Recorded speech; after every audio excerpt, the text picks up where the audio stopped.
नमस्कार।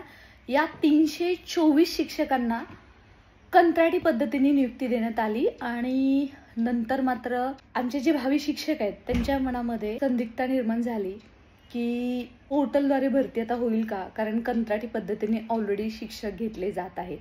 हा तुम्ही PDF सुद्धा पाहताय, त्याच्यामध्ये जवळपास 324 शिक्षक आहेत ते सेवानिवृत्त होते, त्यांनाच आता कंत्राटी पद्धतीने घेतलेला आहे। आणि ही पूर्णतः PDF खाली वाचून झाल्यावरती खाली काही यांच्याबद्दल काही नियम व अटी देण्यात आलेले आहेत।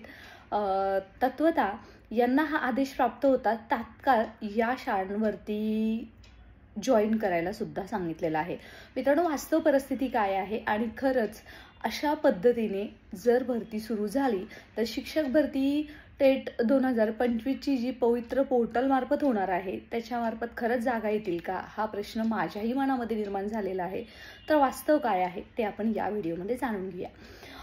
मित्रांनो, हे लक्षात घ्या, सध्या 15 मार्च 2024च्या जियानुसार कंत्राटी पद्धतीने जिथे जिथे शक्य आहे तिथेही शिक्षक घ्यायला अक्षरशः उच्च न्यायालयाने सुद्धा मान्यता दिल्यामुळे आता शासनाला तर मोकळं राहणं सापडलेलं आहे। कारण यांना ऑलरेडी हजारो शाळा बंद केलेल्या आहेत पटसंख्येच्या नावाखाली आणि आताही करत आहेत। आणि त्याच धर्तीवरती सध्या आपण पाहतोय की BEdचे प्रवेश आहेत ते फुल होत आहेत। शिक्षकांच्या मनामध्ये आस निर्माण झालेली आहे, ज्यांनी टेट 2025 ची परीक्षा दिलेली आहे की अशा पद्धतीने आपण TET CTET दिल्यानंतर टेट परीक्षा दिल्यानंतर मात्र नोकरी लागते। मित्रांनो, हे लक्षात घ्या, शासन भरती करणार आहे असं अजिबात सुद्धा नाही की शासन पदच भरणार नाही, परंतु जेवढी जास्त होईल तेवढी कटौती सुद्धा करण्यात येणार आहे। वास्तविक पाहता हे जे सांगली झेडपीचं जे परिपत्रक आहे आणि त्याच्यानुसार जी कंत्राटी पद्धतीने जी भरती चालू आहे त्याच्यामध्ये काही नियम व अटी दिलेले आहेत। त्याच्यामध्ये सर्वप्रथम ज्यांचे शिक्षक निवृत्त झालेले आहेत त्यांना त्यांच्या संदर्भात ही ऑर्डर आहे आणि त्यांना 15,000 वेतनावरती मंथली काम करायचं आहे। हा जो खर्च आहे तो अनुदानातून भागवायचा आहे। आणि ही जी नियुक्ती आहे ती जिल्हा अंतर्गत बदली किंवा पोर्टलद्वारे जे शिक्षक येत आहेत समायोजन होत आहे त्याच्यावरती आधारित आहे। एकदा का ते शिक्षक आले की यांना यांची नोकरी सोडावी लागणार आहे। असं असताना सध्या बऱ्याच शिक्षकांमध्ये खळबळ माजलेली आहे।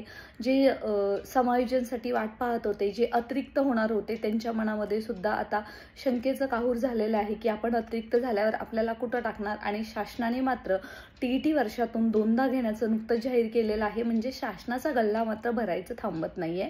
आणि हे जे शिक्षक परीक्षा देतात 25-2000 ची जी शिक्षक भरतीची दिलेली आहे त्यांच्याबद्दल सध्या असंतता निर्माण झाली असली तरी मित्रांनो तुम्ही काळजी करू नका, जागा मात्र येणार आहेत। कारण सध्या पोर्टलद्वारे जी काही शिक्षक भरती चालू आहे त्याच्यामध्ये दुसऱ्या टप्प्यामधला रिक्त अपात्र गैरहजरचा राऊंड झालेला नाहीये।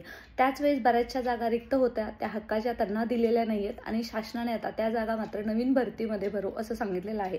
आणि तुमच्या माहितीसाठी सांगायचं म्हणजे संच मान्यता हा काही नवीन झालेला नाहीये। संच मान्यतेनुसार शिक्षक भरती 2022चा दुसरा टप्पा सुद्धा झालेला आहे। 10 एप्रिल 2025ला त्याच्या संदर्भातलं पत्र काढण्यात आलं आणि त्याच्यानुसार दुसरा टप्पा सुद्धा घेण्यात आला।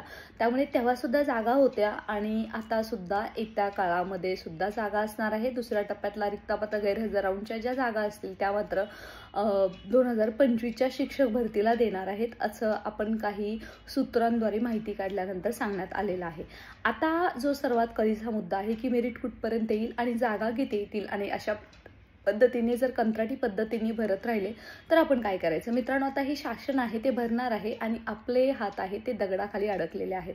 त्यामुळे जास्तीत जास्त समूह शाळा आहेत जिथे पालकांच्याकडून पत्रकं घेतली जात आहेत, ग्रामपंचायतीतून ठराव होत आहेत, तिथं आपण सांगू शकतो की अशा पद्धतीने ठरावाला तुम्ही विरोध करा जेणेकरून समूह शाळा होणार नाही, गावाखेड्यातल्या कमी पटसंख्येच्या शाळा बंद पडणार नाहीत। परंतु बाकीच्या मात्र जिथे सध्या शिक्षक पोर्टलद्वारे जॉईन व्हायला जवळपास जून महिना उलगडणार आहे। त्यामुळे आता हे एका जरी झेडपीचं पत्र असलं तरी उद्या येणाऱ्या काळामध्ये बऱ्याच झेडपीचे असे पत्रकं निघताना तुम्हाला दिसतील। परंतु जे शिक्षक भरतीची वाट पाहत आहेत नेहमीप्रमाणेच आपण त्यांना दिलासा देण्याचा प्रयत्न करतोय। मित्रांनो, तुम्ही थांबू नका आणि काळजी तर अजिबात सुद्धा करू नका, भरती मात्र होणार आहे।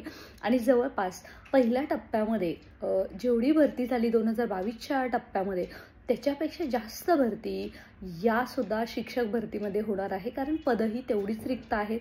आज जरी तुम्हाला मेरिट जरी फुगलेलं दिसलं असतं, त्याच्यामध्ये बरेच अपियर आहेत, त्याच्यामध्ये डॉक्युमेंट्समध्ये बरेच उमेदवार बाद होताना दिसतील आणि त्याच्यामध्ये जेव्हा उमेदवार ॲक्च्युअल रजिस्ट्रेशन करणार आहे तेव्हा कमलाबाई, प्रियंकाबाई, पिंकी अशांनी जे काही फॉर्म भरले होते तेही बाद झालेले आहेत. त्यामुळे आता जो काही मेरिटचा जो विषय आहे तो इतकासा मॅटर करणार नाही. तरीसुद्धा ज्यांचं मेरिट आहे त्यांनी तर काळजीच करू नका, परंतु वेळ लागतोय आणि पेशन्स हाच गरजेचा आहे. सध्या पवित्र पोर्टलद्वारे पोर्टल लवकरात लवकर चालू करण्यात यावं, याच्या संदर्भात या आठवड्यात तरी मंत्रालयात काही मीटिंग झालेली नाही आहे. पुढच्या आठवड्यात होईल असं शालेय शिक्षण मंत्री यांच्या ऑफिशियल कार्यकारिणीच्या माध्यमातून सांगण्यात आलं. तरीसुद्धा आयुक्त कार्यालयातून याच्या संदर्भातले आदेश, बिंदूनामावली कंप्लीट करा, रोस्टर तपासणी करा, त्याच्या पद्धतीने जागा पोर्टलला द्यायची आहे ते देण्यात येतच आहेतच. त्याच्या पद्धतीनं VC-मध्ये सांगण्यात आलेलं आहे. परंतु आता मात्र शासन अजून फोफवलं आहे, ते म्हणजे 15 मार्च 2024चा जी रद्द झाल्यावरती जिथे तिथं आता ते कंत्राटी पद्धतीच्या शिक्षक भरतीला स्फुरण देताना दिसतात आहे. मित्रांनो, सध्या आपण याच्या समोर जरी हतबल असलो तरी सुद्धा सध्या आणि आज तरी काय, इतक्या जेव्हा लाखो पदं रिक्त आहेत तेव्हा मात्र जेवढी पदं असतील तेवढी भरती 100% पदभरतीनुसार जर भरली तर मात्र जागा येतील. आणि ज्यांचं मेरिट अगदी 100-120च्या प्लस आहे, तुम्ही तर काळजीच करू नका मित्रांनो. तुम्हाला नक्की या शिक्षक भरतीमध्ये संधी मिळणार आहे. आणि सोशल मीडियाच्या माध्यमातून, समाज माध्यमातून जो अफवा पसरल्या जातात की जागाच नाही, तेवढे अतिरिक्त तेवढे अतिरिक्त, इथे असं तिथे असं ते समजलं जात असलं तरीसुद्धा त्याच समाज माध्यमातून तुम्ही अशाही बातम्या पाहत जा की असे बरेचसे शाळा आहेत त्या सध्या टाळे ठोकत आहेत. पालक किंवा विद्यार्थी आहेत त्यांना आजही शिक्षक नाही आहेत आणि म्हणूनच त्यांचं नुकसान होऊ नये म्हणून शालेय शिक्षण विभाग सध्या मात्र कंत्राटी पद्धतीवरती जे शिक्षक आहेत त्यांनाच ते पूर्णतः कंपल्सरी करत आहेत. तुम्ही घाबरू नका.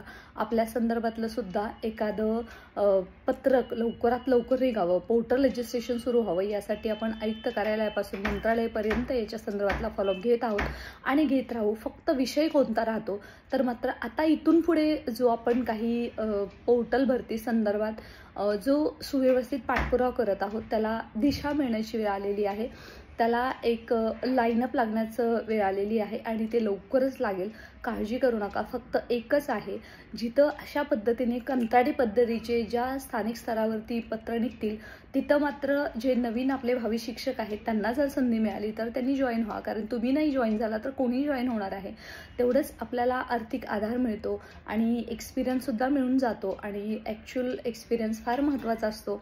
आणि त्याचसाठी मित्रांनो अशी संधी देऊ नका एवढंच सांगेल. परंतु ही कंत्राटी शिक्षक भरती बंद करायला किंवा स्टॉप करायला आपण हतबल आहोत आणि आपले प्रयत्न आहेत जे खूप तुम्हाला आशा दाखवत होते, तुमच्याकडून हजारो रुपये कमवत होते, उखळलेले सुद्धा आहेत, त्यांचेसुद्धा प्रयत्न आता फोल ठरलेले आहेत इतकं दिसतं. परंतु तरीसुद्धा शिक्षक भरती 2025 मिशन मी शिक्षक होणारच हे जर तुमचं कायम असेल तर तुमचं स्वप्नसुद्धा पूर्ण होणारच आहे. फक्त काय आहे ना, थोडासा पेशन्स ठेवा.